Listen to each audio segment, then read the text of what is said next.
하나님께서 그를 사망의 고통에서 풀어 살리셨으니 이는 그가 사망에 매여 있을 수 없었음이라. 다윗이 그를 가리켜 이르되 내가 항상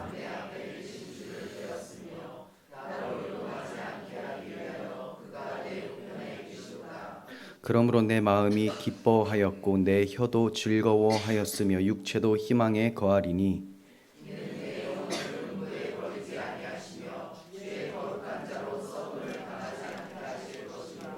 주께서 생명의 길을 내게 보이셨으니 주 앞에서 내게 기쁨이 충만하게 하시리로다 하였으므로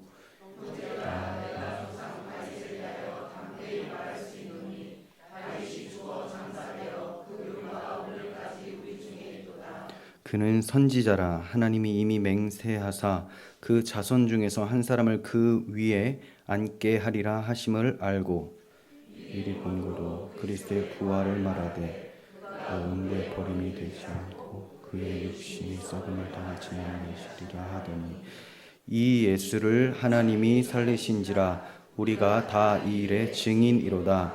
아멘. 네, 오늘은 그리스도의 부활이라는 제목으로 말씀을 전하도록 하겠습니다. 그리스도의 부활이고 부제로는 주가 보이신 생명의 길입니다. 네. 지난 시간에 베드로가 설교한 내용 중에 두 가지를 살펴보았습니다. 베드로가 처음 설교를 시작하면서 강조한 바가 그리스도의 생애에 대해서 그리고 그리스도의 죽으심에 대해서 말씀을 전했습니다. 그리스도의 생애라는 것은 그리스도께서 살아 계실 때에 기사와 표적을 베푸심으로 자신이 하나님의 아들 그리스도시라는 것을 증언하신 삶, 그것이라는 것을 배웠죠. 그리고 그리스도의 죽으심이라는 것은 하나님께서 정하신 뜻대로 십자가에 내어주신 바 되심으로 하나님의 주권과 섭리 안에서 우리의 모든 죄가 용서받게 된 그리스도의 대속 사역을 말씀하는 것을 배웠습니다. 자, 그리고 우리가 로마나 유대인들이 십자가 앞에 섰을 때 참여하지 않았지만 우리 죄 때문에 주님께서 기꺼이 십자가를 지셨기 때문에 우리도 예수님을 십자가에 못 박은 죄인이며 우리가 그 자리에 있었다면 마땅히 주를 부인했을 것이고 십자가에 못 박을 죄인이라는 것을 살펴보았어요. 자, 그리고 이어지는 베드로의 설교는 이제 세 번째 주제에 들어가게 되는데 부활입니다. 그리스도의 부활.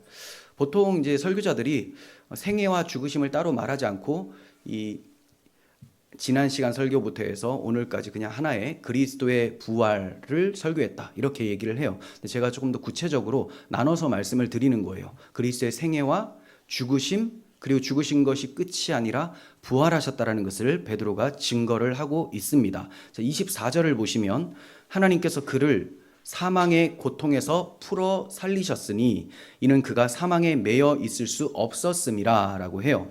이것은 성령께서 오순절에 강림하신 후에 처음으로 예수 그리스도의 부활을 공식적으로 선포한 그런 내용입니다. 복음 설교라는 것은 항상 성령의 역사가 있는 설교입니다. 복음 설교. 왜냐하면 성령께서 그리스도, 그분의 복음을 증거하시는 영이기 때문에 그렇죠. 그래서 베드로가 설교를 했지만 이것은 단순히 베드로의 말재주나 자기의 사상을 전하는 것이 아니라 성령께서 증거하고자 하는 복음을 전한 것이기 때문에 성령의 사역이 되는 거예요. 복음 설교는 성령의 사역이다. 자, 이렇게 부활을 증거하고 이 말씀은, 이 부활을 증거한 이 말씀은 예수님에 대해서 세상이 사형 선고를 내렸었죠. 빌라도의 정치 법정과 또 가야바의 종교 법정에서 예수님을 사형 선고를 내렸습니다. 그런데 이 세상 법정에서의 사형 선고가 무효다, 아무것도 아니다라는 것을 최종 법정, 하나님의 법정에서 선언한 사건이 바로 베드로가 성령께서 베드로의 입을 통해서 그가 부활하셨다라는 거예요. 그러니까 너는 죽어야 될 죄인이다라고 땅땅땅 쳤는데 하나님의 법정 최종 선고는 아니다, 이분은 살 뿐이다라는 것을 드러내셨다라는 겁니다. 그들은 예수님을 죽였지만 하나님께서는 예수님을 다시 사망에서 일으켜 주셨습니다. 성령께서는 베드로의 입을 통해서 예수님의 생애와 죽으심, 부활하심이 모두 하나님의 주권적 사역이라는 것을 가르쳐주고 계신 거예요. 그래서 기사와 표적을 베푸신 사건도 하나님께서 예수로 기사와 표적을 베푸사 이렇게 말씀을 했었고요. 십자가에서 죽으신 것도 하나님께서 정하신 뜻과 미리 아신 대로 내준 바 되셨다라고 말씀을 하고 있죠. 마찬가지로 부활하심에 대해서도 하나님께서 그를 사망의 고통에서 풀어 살리셨다. 하나님이 살리셨다. 이렇게 증거를 하고 있습니다. 그렇습니다. 모두가 다 하나님께서 해주신 주권적 사역이라는 것을 가르쳐주고 있어요. 예수님께서 생애를 사시고 좀 이상하네요. 예수님의 사심과 죽으심과 부활하심의 의미가 뭡니까? 우리의 구원을 위해서죠. 하나님의 구원 계획이에요. 이 하나님의 구원 계획이라는 것이 다 하나님의 주권 안에서 이루어진다는 것을 얘기하고 있습니다.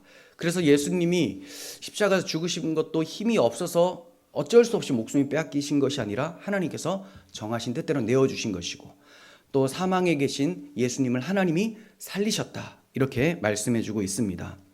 이어서 베드로는 하나님께서 그리스도를 살리신 이유에 대해서 이는 그가 사망에 매여 있을 수 없었음이라 이렇게 설명을 해줍니다. 예수님이 사망에 매여 있을 수 없었다라는 말은 한때는 사망에 매여 있었다라는 것을 전제하죠. 이것은 매우 중요한 의미가 있어요. 비슷한 말씀을 바울의 증거를 통해서 좀 참고하겠습니다. 로마서 6장 9절 보시면 이는 그리스도께서 죽은 자 가운데서 살아나셨음에 다시 죽지 아니하시고 사망이 다시 그를 주장하지 못할 줄을 알미로다. 네, 그렇습니다. 예수님께서는 한때 죽으셨어요. 하지만 다시 죽으실 이유가 없으세요. 한때 사망이 주장하여 사망 아래에 있었는데 이제 사망이 그를 다시 주장할 수 없게 되었다라고 말씀합니다. 사망이 한때 그를 결박한 때가 있었어요. 하지만 하나님께서 그를 사망의 고통에서 풀어 살리셨다. 즉 예수님이 사망을 이기셨다라고 선포하고 있는 거죠. 하나님께서는 왜 자기 아들에게, 자기 아들 예수 그리스도께 이런 형편에 처하도록 내어주셨을까요? 또 예수님께서는 왜 이런 역할을 자원하셨을까요? 하나님은 미리 정하신 뜻이 예수님을 내어주시고 살리시는 것이고, 예수님은 억지로가 아니라 자발적으로 자원하시죠. 왜냐하면 아버지의 뜻이 예수님의 뜻과 동일하거든요. 그래서 삼위일체라고 하잖아요. 아버지께서 왜 예수님을 내어주시고 살리시고, 어차피 살리실 건데 왜 내어주셨는가? 예수님은 어차피 살아나실 거 왜 굳이 성육신 하셔서 죽으시고 부활하시는가? 우리 때문입니다. 우리 때문에. 다른 이유가 없어요. 다 우리 때문입니다. 우리가 사망에 매여 있었고 갇혀 있었기 때문에 우리를 풀어주시기 위해서 우리의 대표자로서 먼저 당하신 것이고 살아나신 거예요. 그래서 히브리서 기자는 예수님께서 자기 죽음을 통하여 죽음의 세력을 잡은 자 곧 마귀를 멸하시며 한평생 죽기를 무서워함으로 매여서 종살이하던 우리를 놓아주려 하심이다. 이렇게 설명을 해주고 있습니다. 그러므로 이렇게 말씀드릴 수가 있어요.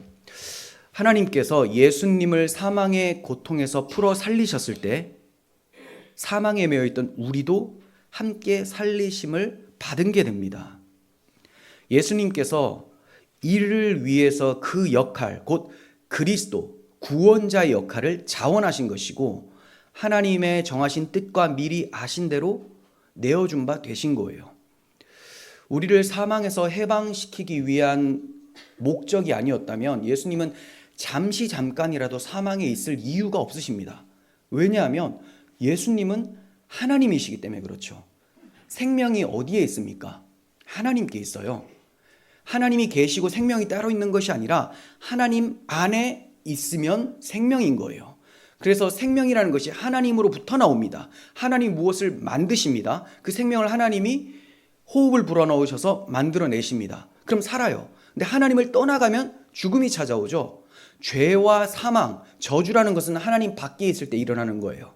그런데 예수님이 우리 죄 때문이 아니라면 하나님 자신인데 어떻게 잠깐이라도 사망에 있을 수가 있겠습니까? 자기 자신을 하나님이 아니다라고 하실 수가 없는 분이잖아요. 하나님이 하나님 밖으로 나갈 수가 있다? 그럴 수가 없습니다. 그래서 그분은 반드시 살아나셔야 되는 것이고, 죽으시고 살아나신 이유는 우리를 사망에서 해방시켜 주시기 위함이라는 거예요. 만일 예수님께서 우리를 위해서 죽으셨다 할지라도 다시 살아나지 못하셨다면 인류의 구원은 무산되고 마는 거예요. 예수님은 사망을 멸하시기 위해서 사망 안으로 들어가셨습니다. 그리고 사망의 결박을 푸시고 무덤에서 부활하심으로 사망은 영원한 종말을 맞이하게 되었다는 것을 확증하셨어요. 부활로 확증하신 거예요. 그러니까 죄값이 뭐냐? 죄값은 사망이에요. 우리가 죄를 지었어요. 그럼 우리가 하나님 앞에서 하나님의 영광을 만족시키려면, 하나님의 공의를 만족시키기 위해서는 우리가 죽으면 됩니다. 하지만 하나님께서 우리를 사랑하심으로 우리를 죽음으로 내몰지 않으시고 예수님을 대신 십자가에서 죽게 하신 거예요. 예수님이 죽으심으로 우리의 죄값, 하나님의 공의를 만족시키는 값, 죽음이라는 것을 예수님이 다 지불하신 거예요. 근데 만약에 그냥 한낱 인간에 불과했다면 절대로 만족시킬 수가 없습니다. 왜냐하면 그 인간은 자기 죄 때문에 죽거든요. 하지만 예수님은 하나님이신데 인간으로 오셨어요. 그래서 우리의 죄를 대신 지시고 죽으실 수가 있게 됐고 죄값을 갚으실 수 있게 되었는데, 더 놀라운 것은 예수님은 하나님이시기 때문에 한 명의 죄값만 갚으시는 것이 아니라 80억 인구 전체, 그리고 지금 역사상에 있었던 모든 하나님의 택하신 백성의 죄를 다 대속할 수 있는 생명의 풍성함을 가지고 계십니다. 왜냐하면 예수님 생명 자체가 생명의 근원이시기 때문에, 창조주의 생명이기 때문에 그렇습니다. 우리는 누구를 대신한다고 하면 내가 너를 위해서 대신할게, 이 정도밖에 안 돼요. 물론 그것도 불가능하죠. 내 죄가 있으니까. 근데 만약에 한 사람이 의인이라고 한다면 1대1밖에 되지 않습니다. 이 사람의 죄를 대신 가지고 가는 정도밖에. 하지만 예수님은 창조주시기 때문에, 생명의 근원이시기 때문에 예수님의 생명을 내어주셨다는 것은 모든 죄인들의 죄값을 다 갚으시고도 남는다는 것이 돼요. 그래서 예수님께서는 우리의 모든 죄를 지시고 죽으심으로 우리가 죄에서 이제 해방될 수 있게 되었다라는 것을 부활하심으로 확증을 하신 거예요. 부활하심으로 확증. 예수님이 다시 사시지 못하셨다면 죄값이 아직 지불이 되지 않은 것이 되죠. 아직도 무덤 속에서 죄값을 지불하고 계신 게 되는 거예요. 죄값은 죽음이니까 아직도 죽음의 고통을 당하시면서 죄값을 지불하는 것이 되기 때문에 우리에게 자유와 구원이라는 것이 용납이 되지 않습니다. 하지만 부활하심으로 다 이루시는 게 되는 거예요. 이제 베드로는 예수님의 부활하심이 이미 구약 성경에 예언되어 있었음을 다윗의 시를 통해서 증거를 해요. 이때 사용된 다윗의 시가 시편 16편 8절 이하예요. 베드로가 이 말씀을 인용을 하는데, 이 다윗의 시는 다윗이 자신을 사망으로부터 구원하실 하나님에 대한 부활 신앙을 고백하는 것입니다. 잘 이해하셔야 돼요. 다윗이 시를 쓰잖아요. 하나님이 나를 사망에서 일으켜서 부활시켜 주실 것이다 라는 신앙 고백을 시로 지은 거예요. 그런데 이게 다가 아닙니다. 자, 베드로는 이 시를 해설해 주기를 이게 다윗이 원래 메시아에 대해서 쓴 거다. 메시아. 그러니까 메시아가 하나님 아버지께서 자기를 살려주실 것에 대한 고백을 한 것을 알고 있었고, 다윗이 알고 있었고, 이것을 알고 있었기 때문에 자기도 메시아 안에서 살아날 것을 고백한 것이다. 이중적인 의미가 있어요. 이해가 되세요? 제가 자주 말씀드리지만 시편을 해석을 할 때는 시편의 저자의 상황, 그 사람의 믿음에 대한 고백이라는 것이 1차적인 겁니다. 그런데 그 시를 통해서 다윗 경우에는 예수 그리스도 예표예요. 그래서 내가라고 할 때 단순히 자기뿐만이 아니라 오실 메시아에 대해서도 가리키고 있는 내용이 된다는 거예요. 이해가 되시죠? 그런데 또 이런 게 있어요. 시편에서 다윗이 자기가 뭐 잘못했다, 회개한다 이런 표현이 나오는 것은 예수님이 죄를 지었다는 것이 아니고 인간 다윗이 정말 죄 지은 것으로 얘기를 하는 것이고, 또 우리도 동일한 죄인이라는 것으로 적용을 해야 되는 거예요. 그러니까 시편이 해석하기가 좀 어렵습니다. 하지만 이 해석관을 잘 알고 계시면 그렇게 어렵지 않아요. 잘한 일, 그리고 앞으로 영광스럽게 되어질 일, 이런 건 다 그리스도께서 하실 일이고, 그리고 애통하고 회개하고 이런 것들은 다 죄인인 우리가 해야 될 것. 이것에 대해서 이제 아시고 시편을 대하시면 돼요. 자, 그러니까 베드로도 이런 해석관을 가지고 있었어요. 그래서 시편 16편을 인용을 하는데 다윗이 단순히 자기 이야기를 쓴 것이 아니라 자기가 예표했던 메시아께서 하나님이 자기를 살려주실 것을 고백한 것, 이것을 다윗이 알고 그분 안에서 나도 산다, 이렇게 쓰고 있는 거예요. 자, 그러면 다윗의 시를 인용한 베드로의 증언을 봅니다. 다윗의 시편 16편은 굳이 안 봐도 돼요. 거의 비슷합니다. 자, 25절부터 28절. 다윗이 그를 가리켜 이르되 내가 항상 내 앞에 계신 주를 배웠으며. 자, 여기서 내가라고 할 때 다윗이 지금 말을 하고 있잖아요. 그런데 다윗이 그를 가리켜 이르되라고 하잖아요. 다윗이 그를 가리켜, 이 그는 예수님입니다. 그러니까 여기서 내가라고 할 때는 예수님이에요. 하지만 예수님 안에서 자기도 되는 거예요. 이렇게 보시라는 거예요. 1차적으로는 예수님인데, 예수님을 가리킨 말씀인데 그 안에서 나도 지금 이 고백을 한다라는 거예요. 내가 항상 내 앞에 계신 주를 배웠으며. 그러면 예수님이 이분을 주라고 하면 이 주는 누구냐? 아버지 하나님이 되죠. 네. 나로 요동하지 않게 하기 위하여 그가 내 우편에 계시도다. 그러므로 내 마음이 기뻐하였고 내 혀도 즐거워하였으며 육체도 희망에 거하리니. 육체도 희망에 거한다. 육체가 썩어지지 않는다는 거예요. 부활한다라는 겁니다. 자, 이는 내 영혼을 음부에 버리지 아니하시며 주의 거룩한 자로 썩음을 당하지 않게 하실 것이미로다. 주께서 생명의 길을 내게 보이셨으니 주 앞에서 내게 기쁨이 충만하게 하시리로다 하였으므로. 네, 어떻게 해석해야 되는지 아시겠어요? 예수님의 고백으로 쭉 보시고 두 번째 보실 때는 다윗의 고백으로 쭉 보시면 되는 거예요. 예수님께서 십자가에서 죽으실 때 내 영혼을 아버지께 부탁드립니다 라고 하잖아요. 아버지께 맡긴다. 이건 뭐냐? 아버지께서 내 영혼을 살리실 것을 믿는 거예요. 그래서 내 영혼을 음부에 버리지 아니하시며 라고 고백하는 것은 예수님의 고백이 되는 겁니다. 그래서 예수님이 육체도 희망에 거하리니 라고 믿고 있었다라는 거죠. 그런데 이 예수님 안에서 다윗도 이런 부활신앙을 갖게 되는 거예요. 다윗의 시는 다윗이 아무렇게나 자기 감정에 빠져서 사사로이 쓴 게 아니에요. 모든 성경은 하나님의 감동으로 되었잖아요. 하나님의 감동. 시편도 성경이에요. 그러니까 이 시도 성령의 감동으로 된 거예요. 그래서 베드로는 4장에 가서 다윗의 입을 통하여 성령으로 말씀하시길 하고 성령의 감동이라는 것을 다시 말을 합니다. 예수님께서도 다윗이 성령에 감동되어 그리스도를 주라 칭하여 말한 것이다, 이렇게 말씀하셨어요. 그러니까 다윗을 사용하셔서 그리스도의 부활을 예언하신 분도 성령님이세요. 이 일이 성취된 후에 베드로를 사용하셔서 부활을 입증하신 분도 성령님이십니다. 다윗의 입을 여신 분도 베드로의 입으로 확증하신 분도 성령님. 성령께서는 이때를 위해서 지금 오순절 성령 강림으로 복음 선포를 하시기 위해서 다윗 때에 미리 이 말씀을 기록하게 하신 거예요.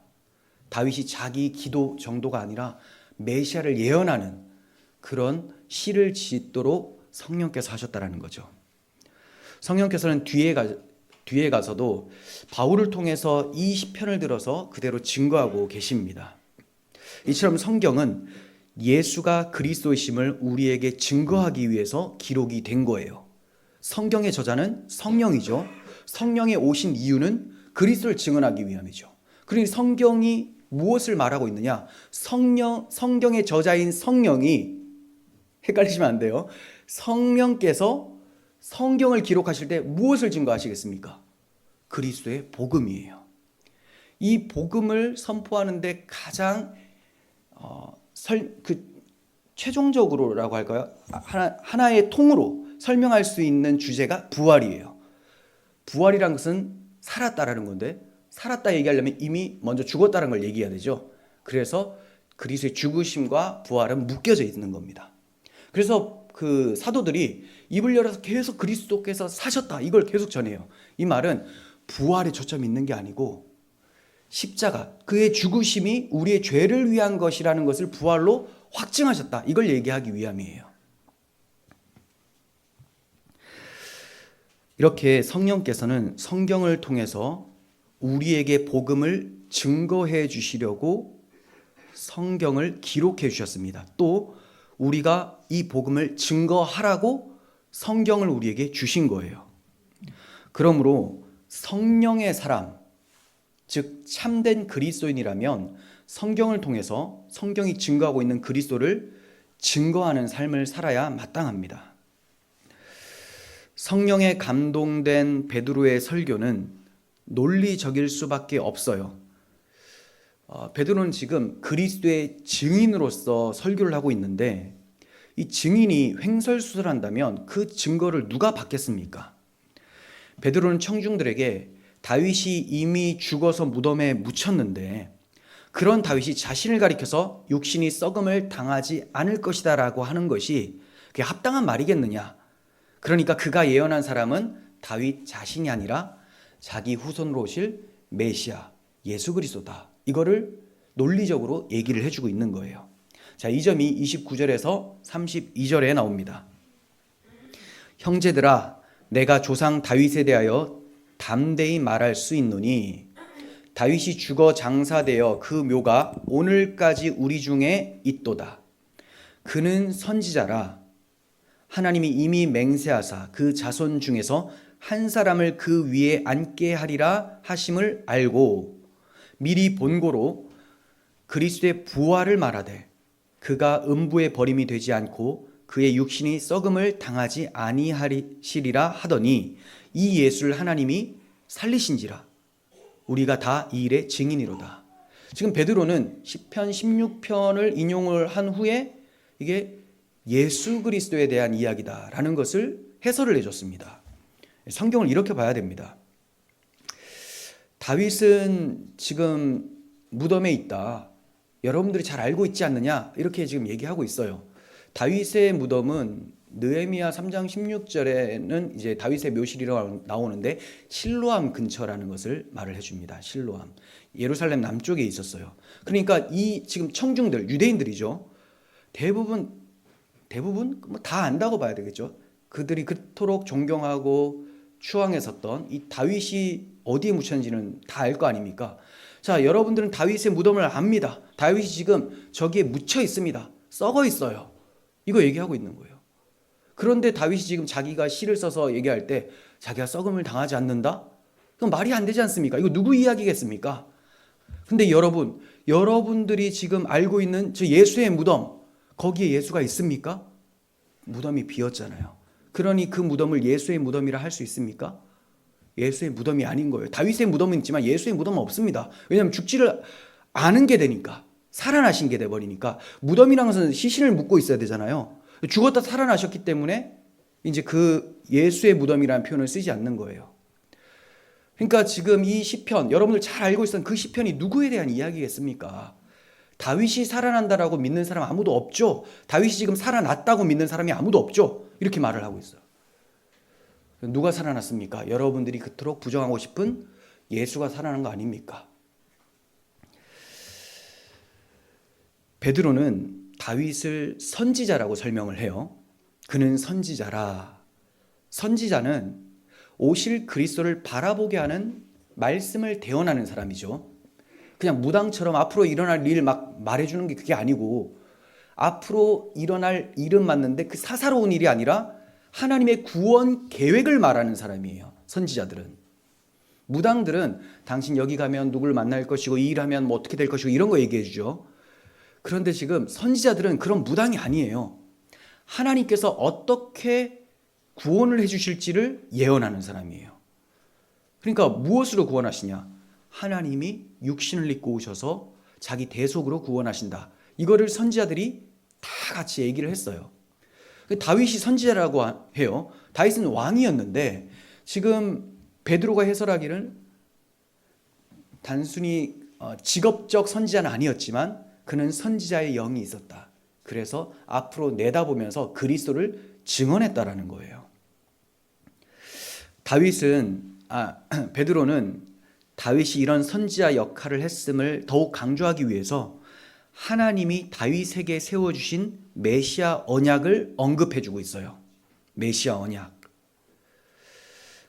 하나님이 이미 맹세하사라고 하죠. 하나님이 이미 맹세하사 그 자손 중에서 한 사람을 그 위에 앉게 하리라 하심을 알고 미리 본고로 그리스도의 부활을 말하되. 다윗이 무엇을 알았습니까? 자기의 후손 중에서 자기의 왕 자리에 앉을 메시아가 온다라는 것을 그가 알고 있었다라는 거예요. 이게 메시아 언약입니다. 살펴보지 않겠지만 여러분들 잘 아시는 사무엘하 7장 11절부터 13절까지 있는 말씀이에요. 이런 말씀도 그냥 이렇게 외우셔야 됩니다. 또 살펴보면 또 시간 훅 지나가잖아요. 많이 살펴봤잖아요. 사무엘하 7장 11절부터 13절에 다윗에게 주신 언약, 다윗의 후손을 통하여 하나님의 집을 만드시고 하나님의 나라를 영원히 견고하게 세우시겠다. 이런 말씀이죠. 그래서 다윗이 선지자이기 때문에 자기 후손으로부터 메시아가 오셔서 하나님의 집을 세우실 것을 알고 있었다. 자, 이렇게 얘기를 해주고 있습니다. 그러므로 다윗은 그리스도께서 자기 후손으로 태어날 것을 알고 있었고 그뿐 아니라 미리 보았다라고 해요. 알고 있었고 보았다. 보는 것은 아는 것 이상이죠. 구약 시대보다 오늘날이 계시가 더 확장되었고 선명한, 계시가 완성되었고 선명한 시대입니다. 그들이 바라며 기다렸던 예언이 성취된 시대가 바로 오늘날이에요. 그들이 바라봤던 메시아가 오셨잖아요. 성취된 거예요. 그리고 우리는 오신 메시아를, 역사적으로 오신 그 예수를 믿고 있는 거예요. 얼마나 확실합니까? 근데 저들은 오실 것에 대해서 바라보고 믿은 거예요. 그러니까 사실 희미하죠. 그 당시보다 지금이 계시가 더 선명하고 분명하지만 그렇다고 오늘날 교인들이 구약의 성도들보다 복음을 더 잘 알고 또 복음을 더 사모하고 있다고 누가 자신할 수 있겠습니까? 계시는 확실해졌는데 말세가 될수록 혼미케 하는 영이 득세를 부리니 그 마음이 더욱 강팍하게 되고 모세의 수건이 그 마음을 덮어서 복음을 알지 못하는 시대가 되어버렸습니다. 아브라함과 다윗과 같은 구약 성도들도 복음을 잘 알고 있었어요. 그리고 사모했습니다. 아브라함의 경우에는 예수님께서도 말씀하셨듯이 너희 조상 아브라함은 나의 때 볼 것을 즐거워하다가 보고 기뻐하였느니라, 이렇게 말씀하셨어요. 아브라함이 예수님이 오셔서 구속을 성취하실 것을 바라보면서 즐거워하다가 보고 기뻐했다. 무엇으로 봤을까요? 믿음은 바라는 것들의 실상이요 보이지 않는 것의 증거라고 해요. 아브라함이 믿었는데 이 믿음이 너무나 확실해서 본 것처럼 살다가 잠들었다라는 거죠. 바울도 아브라함이 복음을 알았다고 해요. 갈라디아서 3장 8절 보시면 또 하나님이 이방을 믿음으로 말미암아 의로 정하실 것을 성경이 미리 알고 먼저 아브라함에게 복음을 전하되 모든 이방인이 너로 말미암아 복을 받으리라 하였느니라. 아브라함에게 주신 언약이죠. 창세기 12장부터 시작해서 6번이나 걸쳐서 반복되어 증거하는 메시아 언약입니다. 아브라함 언약 6번이나 해주시죠. 아브라함 자손을 통해서 천하 만민이 복을 얻을 것이다. 이 메시아 언약, 아브라함 언약이 바로 복음이었다라는 거예요. 그러니까 하나님께서 아브라함에게 약속을 해주셨는데 그 약속을 아브라함이 단순히 내 자식 중에서 참 대단한 사람이 와서 많은 사람을 부욕해 준다 이 정도가 아니라 예수 그리스도께서 오셔서 우리의 모든 죄를 대속하시고 하나님 자녀로 만들어 주실 것을 믿었다라는 겁니다. 복음을 믿었다라는 겁니다. 다윗도 알고 미리 보았기 때문에 그리스도의 부활하심을 시를 지어서 증거하고 있었던 거예요. 그래서 베드로는 확신하면서 선언을 하고 있습니다. 그가 음부에 버림이 되지 아니하고 그의 육신이 썩음을 당하지 아니하시리라 하더니 이 예수를 하나님이 살리신지라. 그러니까 이 예수님이 다시 살아나신 일이 갑자기 임기응변으로 된 것이 아니라 이전부터 구약 시대 때부터 계속해서 하나님이 정하신 뜻과 미리 아신 대로 예언해 주시다가 이때 성취가 됐다. 그러니 우리는 이것을 눈으로 보았고 그 예수님과 함께 동행을 했고 또 지금 너희가 보고 놀라워하는 이 성령을 우리가 받았다. 그러니까 우리가 이 일의 증인이다라고 얘기를 하고 있는 거죠. 그래서 담대하게 얘기를 하고 있습니다. 바울도 증거하기를 이는 성경대로 그리스도께서 우리 죄를 위하여 죽으시고 장사 지낸 바 되셨다가 성경대로 사흘 만에 다시 살아나셨다. 이렇게 증거했어요. 성경대로. 갑자기 일어난 사건이 아니에요. 이 예수가 왜 살지? 이게 아니에요. 이분이 약속대로 하나님 말씀대로 살아나셨구나. 그러니까 이걸 믿음으로 기다렸던 사람들은 막 당황하거나 그런 게 아니죠. 그냥 확실해지는 거예요. 저분이 바로 하나님이 보내시겠다고 하셨던 메시아구나. 확실해지는 겁니다. 그러니까 베드로는 청중을 향해서 이렇게 말하는 것과 같아요. 성경을 잘 알고 믿고 있는 너희여, 어찌해서 예수가 그리스도이심을 믿지 못하는가? 이렇게 확실하게 성경에서 예언되었고 예언된 대로 살아나셨는데 너희는 어째서 믿지 못하는가? 여러분들은 믿고 계십니까? 아멘 하셔야죠. 아멘 하셔야죠. 안 믿으세요? 그런 후에 그리스도의 부활하심의 확실성에 쐐기라도 박듯이 우리가 다 이 일의 증인이라고 얘기를 해요. 증인. 우리는 들은 것뿐만이 아니라 보았다, 경험했다라는 거예요. 사도 요한도 요한 1서를 쓸 때 우리가 들은 바요, 눈으로 본 바요, 자세히 보고 손으로 만진 바다라고 하면서 자기가 정말 경험을 했었던 역사적 증인이다. 이렇게 얘기를 해요. 증인이 되려면 역사적 사실을 말해야 되죠. 정말 본 것을 얘기를 해야 됩니다. 그래서 이 증인들, 사도들이 교회의 터를 세우게 되는 거예요. 복음이라는 터를 잘 세워주는 거예요. 우리는 이들이 증거한 내용을 그대로 증거하는 사람들입니다. 사도들과 선지자들의 터 위에 세움을 받은 자들이죠. 그래서 우리가 전하는 복음은 사도들이 전하는 복음과 동일해야 되는 거예요. 이들의 복음 따로 있고 우리의 복음이 따로 있는 게 아니고. 그래서 이처럼 이 사도들은 눈으로 보고 손으로 만진 정도로 예수님과 동행했고 부활하심을 경험을 했습니다. 본 사람들이에요. 그렇다 하더라도 주의해야 될 게 있어요. 사도가 자기들의 주관적 체험을 제일 앞세우고 있나요? 아니면 객관적인 증거, 성경을 앞세우고 있나요? 성경이죠. 제일 끝에 자기 경험을 덧붙인 거예요. 제일 끝에. 중요한 것은 절대 불변 진리인 성경입니다. 그래서 성경대로 살아났다. 시편 16편 8절 이하대로 살아나셨다. 우리가 이 일의 증인이다. 이렇게 얘기를 하고 있는 거예요. 성경대로 성취된 사건을 눈으로 본 사도들도 자기 체험을 제일 앞세우지 않고 있는데 오늘날 교인들은 어째서 자기 경험을 최우선으로 두고 있습니까? 성경에서 이건 그게 아니에요 라고 해도 아니 내가 경험했다니까. 자기 경험이 최우선이 되는 거. 그게 제일 위험한 게 됩니다. 내 경험은 하나님의 뜻대로 경험된 것인지 아닌지를 이 성경에 비추어서 점검을 해봐야 됩니다. 인간의 죄로 인해 대신 죽임을 당하신 예수님은 아버지께서 살리심으로 하나님의 아들로 선포되셨습니다. 그분이 다시 살지 않으셨다면 하나님의 아들이 아닌 게 되죠.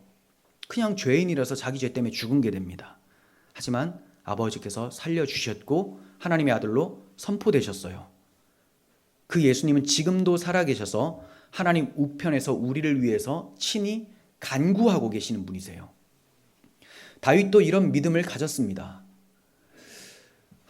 예수님이 살아나실 것을 다윗은 믿었고, 살아나셔서 하나님과 함께 계시면서 자기를 위해서 늘 동행하실 것을 믿고 있었어요.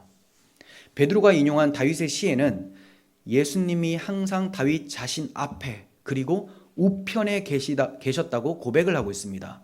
물론 이 고백은 예수님의 고백이기도 하지만 말씀드렸다시피 다윗의 고백도 되는 거예요.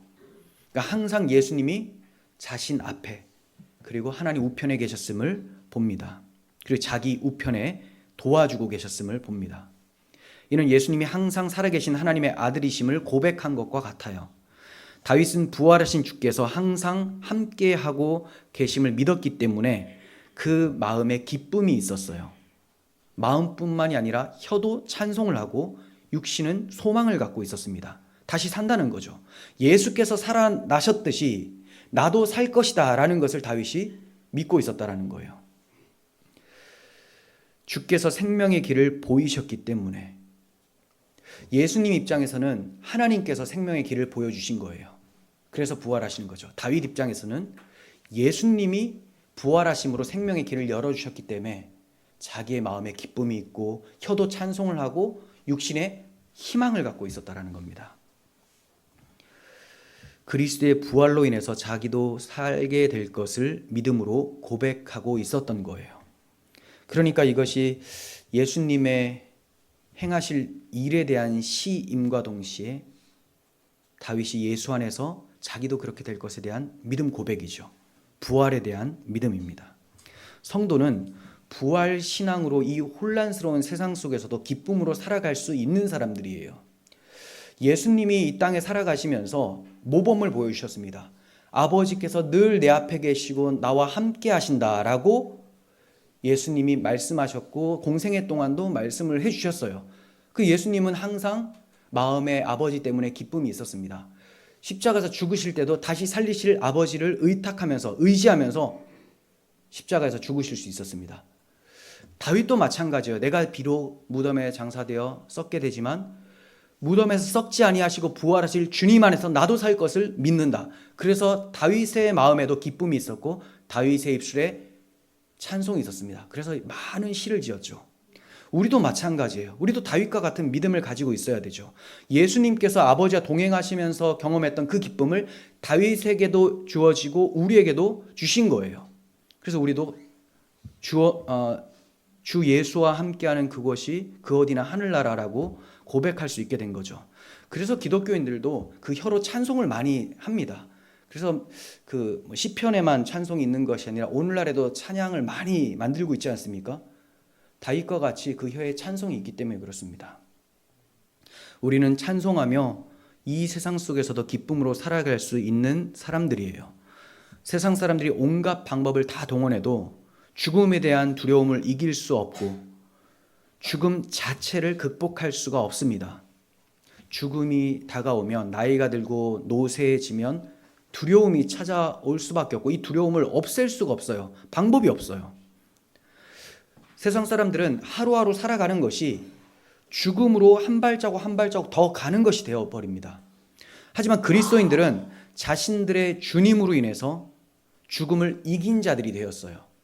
하루하루 살아가는 것이 주님께서 열어주신 생명의 길, 부활의 길로 걸어 들어가는 것이 됩니다. 그러니까 우리는 사망으로 들어가는 것이 아니라 사람들이 생각하는 사망의 문이 우리에게는 생명의 문이 되어지는 것이죠. 그러므로 머리이신 주님께서 부활하신 것을 믿으면서 우리 또한 부활하게 될 것을 소망으로 삼고 승리의 기쁨으로 살아갈 수 있게 된 자들이 바로 그리스도인들이에요. 그래서 그리스도인들은 부고 문자를 보낼 때 누가 소천하셨습니다 이렇게 하죠. 소천하셨습니다.